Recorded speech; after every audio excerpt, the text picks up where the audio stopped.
മറ്റൊരു പ്രധാനപ്പെട്ട വാർത്തയിലേക്ക് പോവുകയാണ്. ഗോവ ഗവർണർ PS ശ്രീധരൻപിള്ളയെ മാറ്റി. അശോക് ഗജപതി രാജു ഗോവ ഗവർണറാകും. നോബൽ മാരിക്കാരൻ നൽകും വിവരങ്ങൾ. നോബൽ, ഇപ്പോൾ ഇങ്ങനെയൊരു തീരുമാനത്തിലേക്ക് എത്തിയത് എന്തുകൊണ്ടാണ്? ഗോവ ഗവർണർ PS ശ്രീധരൻപിള്ളയെ മാറ്റിയിരിക്കുന്നു.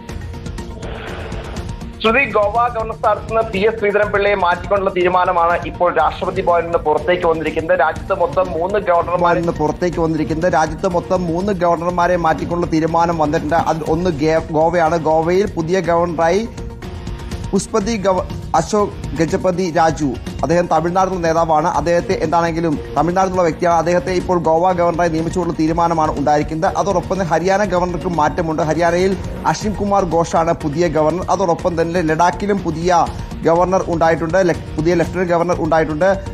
കവീന്ദർ ഗുപ്തയാണ് ലഡാക്കിലെ പുതിയ ലഫ്റ്റനന്റ് ഗവർണർ. എന്താണെങ്കിലും PS ശ്രീധരൻപിള്ളയെ ഗോവ ഗവർണർ സ്ഥാനത്ത് നിന്ന് മാറ്റിയിരിക്കുന്നു. 2 മലയാളികളായിരുന്നു നേരത്തെ ഗവർണർ സ്ഥാനത്ത് ഉണ്ടായത്. ഒന്ന് പശ്ചിമബംഗാൾ ഗവർണറും അതോടൊപ്പം തന്നെ ഗോവ ഗവർണറും. ഇപ്പോൾ ഗോവ ഗവർണർ സ്ഥാനത്ത് നിന്നാണ് PS ശ്രീധരൻപിള്ളയെ മാറ്റിക്കൊണ്ടുള്ള തീരുമാനം എന്താണെങ്കിലും എടുത്തിരിക്കുന്നത്.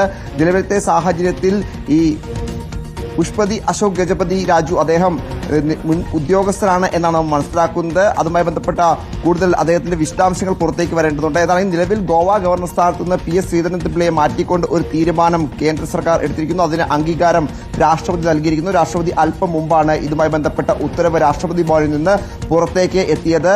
അത്തരത്തിൽ ഇതുമായി ബന്ധപ്പെട്ട പ്രധാനപ്പെട്ട ഒരു തീരുമാനം മുൻ വ്യോമയാന മന്ത്രി കൂടിയാണ് അത് ഈ അശോക് ഗജപതി രാജു. അദ്ദേഹം തമിഴ്നാട്ടിലുള്ള നേതാവാണ്. അത്തരത്തിൽ BJPയുമായി അടുത്ത് നിൽക്കുന്ന ഒരു നേതാവ് കൂടിയാണ്. അത്തരത്തിലുള്ള ആളെയാണ് ഇപ്പോൾ ഗോവ ഗവർണർ സ്ഥാനത്തേക്ക് എന്താണെങ്കിലും എത്തിച്ചിരിക്കുന്നത്. ഗോവയെ സംബന്ധിച്ചിടത്തോളം നേരത്തെ പ്രത്യേകിച്ച് BJPക്ക് ഏറെ പ്രധാനപ്പെട്ട സംസ്ഥാനങ്ങളിൽ ഒന്നാണ്. ആ സംസ്ഥാനത്തായിരുന്നു PS ശ്രീധരൻപിള്ളയെ ഗവർണറായി നിയമിച്ചുകൊണ്ടുള്ള തീരുമാനം നേരത്തെ ഉണ്ടായത്. അദ്ദേഹത്തിന്റെ കാലാവധി പൂർത്തിയായ പശ്ചാത്തലത്തിലാണ് ഇപ്പോൾ പുതിയ ഗവർണർ എന്താണെങ്കിലും ഗോവയ്ക്ക് എത്തിയിരിക്കുന്ന മുൻ വ്യോമയാന മന്ത്രി കൂടിയാണ്. അത്തരത്തിലുള്ള ഒരു നേതാവിനെയാണ് ഇപ്പോൾ എന്താണെങ്കിലും BJPയുടെ ഭാഗത്ത്, പ്രത്യേകിച്ച് കേന്ദ്ര സർക്കാരിന്റെ ഭാഗത്ത് നിന്ന് ഗോവ ഗവർണറായി നാമനിർദ്ദേശം ചെയ്ത് അത് രാഷ്ട്രപതി അംഗീകരിച്ചുകൊണ്ടുള്ള ഉത്തരവ് ഇന്നിപ്പോൾ പുറത്തേക്ക് വരികയും ചെയ്തിരിക്കുന്നു. ശ്രുതി.